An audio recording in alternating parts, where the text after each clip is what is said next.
I, 32F, have been married to Kevin, 34M, for the past 8 years. We had a happy marriage and 2 beautiful kids together, Ryan, 6M, and Mia, 4F. This whole drama started when my brother Sam, 29M, announced that he was getting married to his girlfriend of 2 years, Rachel, 27F. I still remember the day Sam introduced Rachel to our family. It was during our annual summer barbecue 2 years ago. She walked in wearing a simple blue dress and carrying a homemade apple pie. Within minutes, she had charmed everyone with her warmth and genuine personality. My mom particularly loved how Rachel would always offer to help in the kitchen during family gatherings, something none of her previous daughters-in-law did. Rachel worked as a nurse at the local hospital in the pediatric ward. She would often bring small gifts for my kids when she visited. Ryan and Mia absolutely adored her and would get excited whenever she came over. She would spend hours playing board games with them or helping them with their art projects. Sam would just sit there watching them with the biggest smile on his face. Sam and Rachel's relationship seemed perfect from the outside.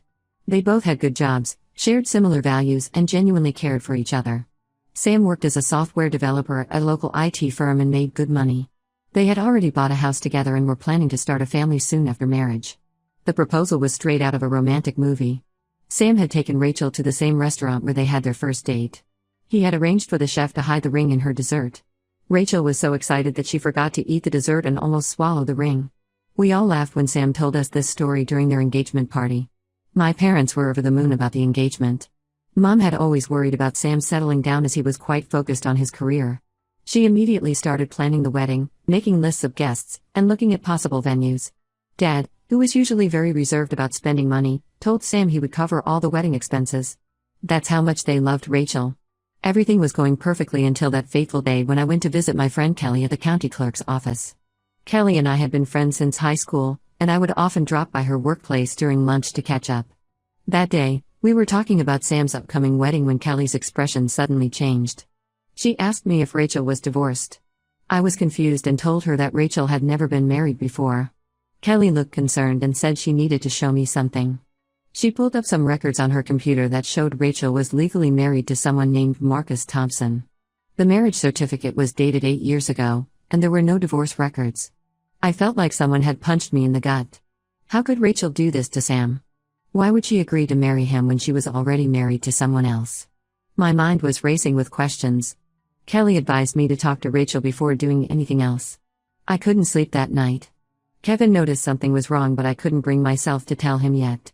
I needed to talk to Rachel first. The next day, I asked Rachel to meet me for coffee, making sure Sam wouldn't know about our meeting. When I showed Rachel the marriage records, she turned pale. Her hands started shaking and she couldn't even hold her coffee cup properly. After a few minutes of silence, she started crying and told me everything. She met Marcus when she was 19 and working as a waitress to pay for nursing school. He was charming and swept her off her feet. After dating for just 3 months, they got married at the courthouse. Her parents were against the marriage, but she was young and in love. The marriage lasted only 6 months. Rachel discovered that Marcus was cheating on her with multiple women. When she confronted him, he packed his bags and disappeared. She tried to find him to serve him divorce papers, but he had vanished completely. He had apparently given her a fake social security number, and his family claimed they didn't know where he was. Rachel was devastated but eventually picked herself up and focused on finishing nursing school. As years passed, she convinced herself that since Marcus had disappeared and they were separated, it didn't matter that they were still legally married. When she met Sam, she fell truly in love for the first time since Marcus. She couldn't bring herself to tell him about her past marriage, fearing she would lose him. She begged me not to tell Sam, tears streaming down her face.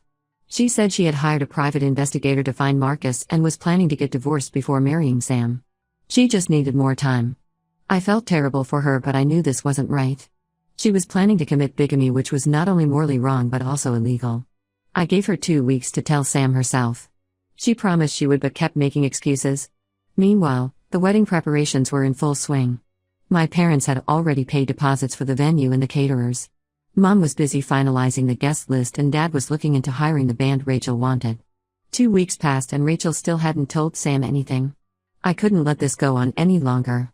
I knew I would feel guilty for the rest of my life if I let Sam marry someone who was already married. So I told him everything. Sam didn't believe me at first. He thought I was joking or maybe confused. But when I showed him the marriage records Kelly had given me, his face fell. He confronted Rachel that same night. She tried to minimize the whole thing, saying it was just a stupid mistake from her past and that Marcus meant nothing to her. But Sam was more hurt by her lying than her being married. He said he couldn't trust someone who could keep such a huge secret from him for 2 years. He called off the wedding immediately. My parents were initially angry at me for ruining Sam's relationship. Mom had already sent out some of the wedding invitations and Dad had paid non-refundable deposits. But when they understood the gravity of the situation, they agreed I did the right thing. Rachel's family was furious with me. Her sister Sarah started spreading rumors in our social circle about how I was jealous of Rachel because she was younger and prettier than me. She said I couldn't stand to see Sam happy and wanted to destroy Rachel's life. My husband Kevin supported my decision but suggested that maybe I should have waited until Rachel found Marcus and got divorced. Now Sam is severely depressed. He took a leave from work and spends most of his time locked in his apartment. He won't talk to anyone except Kevin sometimes. Rachel keeps trying to contact him but he has blocked her everywhere. I feel guilty seeing Sam like this but I know I did the right thing. I couldn't let him marry someone who was already married and had lied to him for years. Ida for exposing Rachel's secret marriage? Update 1 first, I want to thank everyone who commented on my original post. Most of you supported my decision to tell Sam about Rachel's marriage, which helped me feel less guilty about the whole situation. A lot has happened in the past 2 months, and I need to share these shocking developments with you all. The private investigator Rachel hired finally found Marcus. He was living in Ohio, just 3 states away from us. When Kelly heard this, she helped us get access to Ohio's marriage records. What we found was disturbing.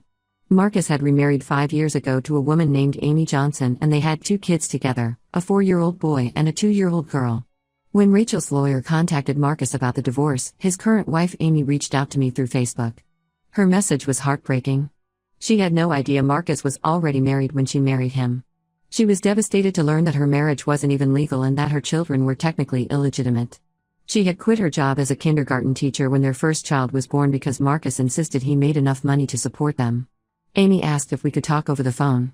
When I called her, she broke down completely. She told me how Marcus had been acting strange for the past few weeks, ever since Rachel's lawyer contacted him. He had started working late, was being secretive with his phone, and had suddenly become very interested in their financial documents. I felt terrible for Amy. She was in an even worse situation than Rachel. At least Rachel had her career and financial independence. Amy had been a stay-at-home mom for 4 years with no income of her own. She asked me if I could help her get in touch with Rachel's lawyer, which I did. But before Amy could take any legal action, Marcus pulled his disappearing act again. He cleaned out their joint bank account, leaving Amy with just $243 to her name. He took their car and left her stranded with 2 young children. Amy had to call her parents, who lived 6 hours away, to come pick them up.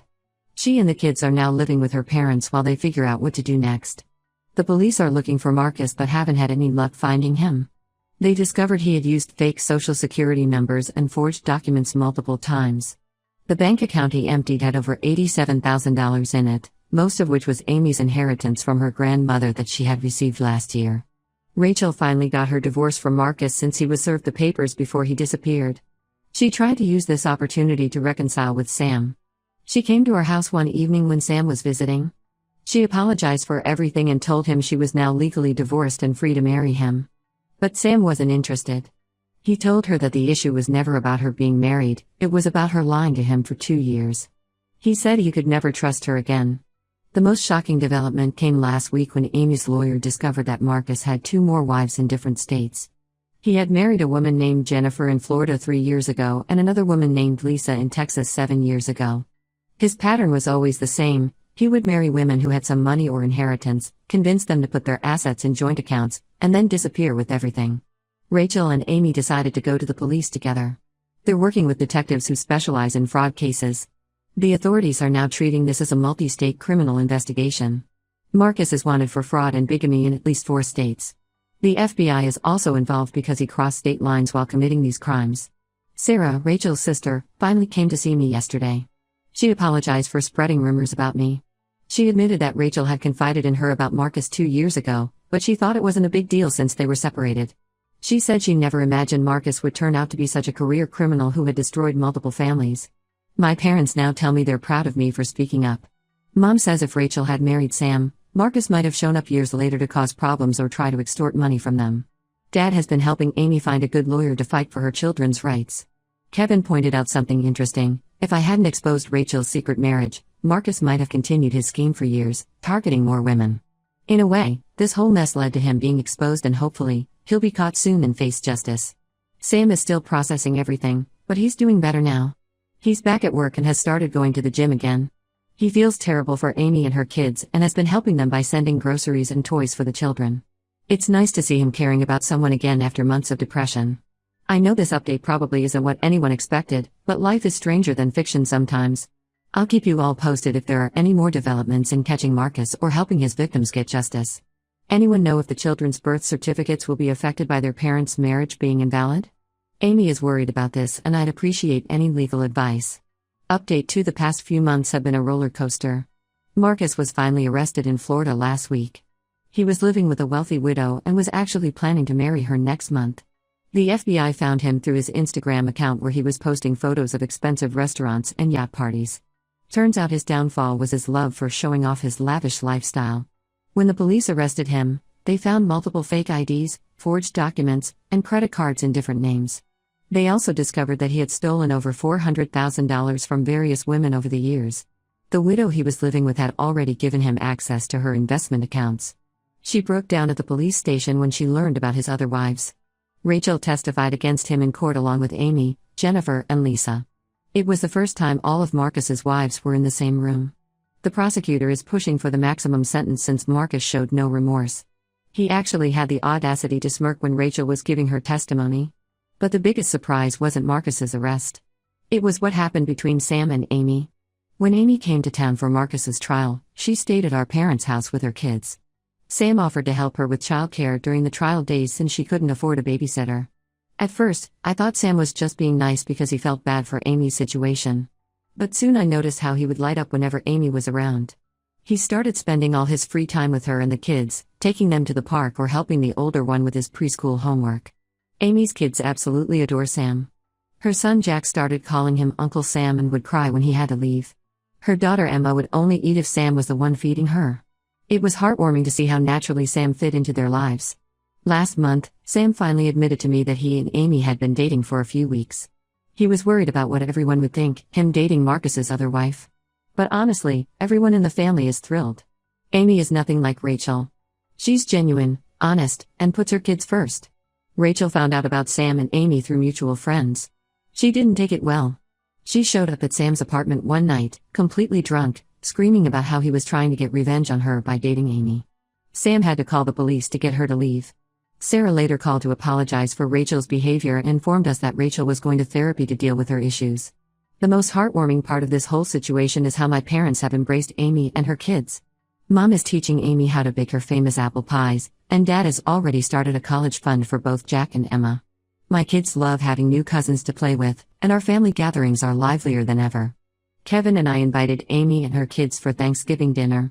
She made this amazing sweet potato casserole that everyone loved. During dinner, Jack announced to everyone that he wanted Sam to be his new daddy. The look on Sam's face was priceless, a mixture of joy, surprise, and love. I haven't seen my brother this happy in years. Rachel moved to Seattle for a fresh start. Sarah told me she's doing well in her new job at a bigger hospital and has joined some support groups. She still sends occasional texts to Sam, but he doesn't respond. I sometimes feel bad for her, but then I remember how she was willing to commit bigamy and lie to my brother for years. Marcus's trial is set for next month. His lawyers tried to negotiate a plea deal, but the prosecutor refused since they have solid evidence of his crimes. Amy's lawyer is also working on getting her marriage annulled and securing child support from Marcus, though everyone knows he'll probably never pay it. Sam told me yesterday that he's planning to propose to Amy once her marriage to Marcus is legally annulled. He's already picked out a ring, nothing flashy, just a simple solitaire that suits Amy's understated style. He asked me to help plan a small, intimate proposal because he knows Amy wouldn't want anything grand or public. Looking back, I'm so glad I spoke up when I discovered Rachel's secret. Even though it caused a lot of pain initially, it led to Marcus being caught and prevented him from hurting more women. And somehow, through all this chaos, my brother found his true happiness. Sometimes life works in mysterious ways. Update 3: I can't believe how much has changed since my first post. Sam and Amy got married last weekend in our parents' backyard. It was a small ceremony with just family and close friends. Amy wore a simple cream-colored dress, and her kids matched in cream outfits. Jack was the ring bearer, and Emma was the flower girl, though she ended up throwing all the petals at Sam instead of the aisle. The most touching moment was during the vows when Sam included special promises to Jack and Emma. He promised to always be there for them, to love them as his own, and to never leave them like their biological father did. There wasn't a dry eye in the garden. Even my dad, who never cries, was wiping tears away. They're now in the process of legally changing the kids' last names to Sam's. Amy's lawyer said it should be straightforward since Marcus lost all parental rights after his conviction. Speaking of Marcus, he was sentenced to 5 years in prison and ordered to pay restitution to all the women he defrauded. The judge was particularly harsh because Marcus showed no remorse and actually tried to flirt with the female prosecutor during the trial. Rachel attended the sentencing but left quickly after. According to Sarah, she's engaged to a doctor she met at her new hospital in Seattle.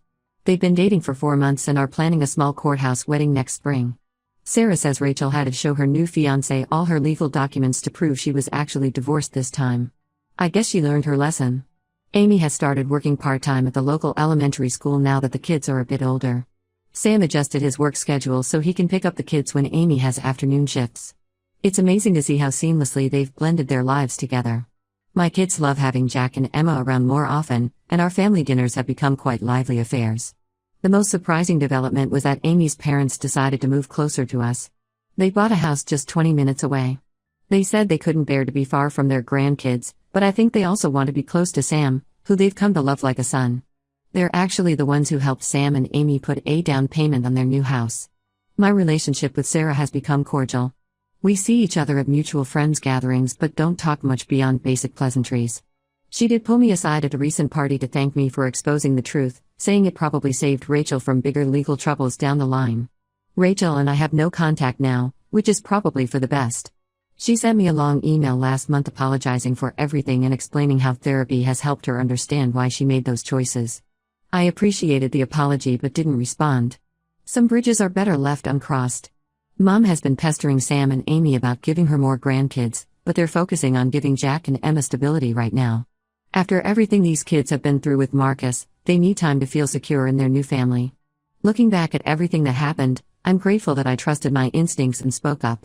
What started as a difficult decision led to Marcus being caught, prevented him from hurting more women, and somehow brought Sam and Amy together. Life really does work in mysterious ways. This will probably be my last update. Our family has found its new normal, and we're all happier for it. Sometimes doing the right thing is hard, but it usually works out in the end.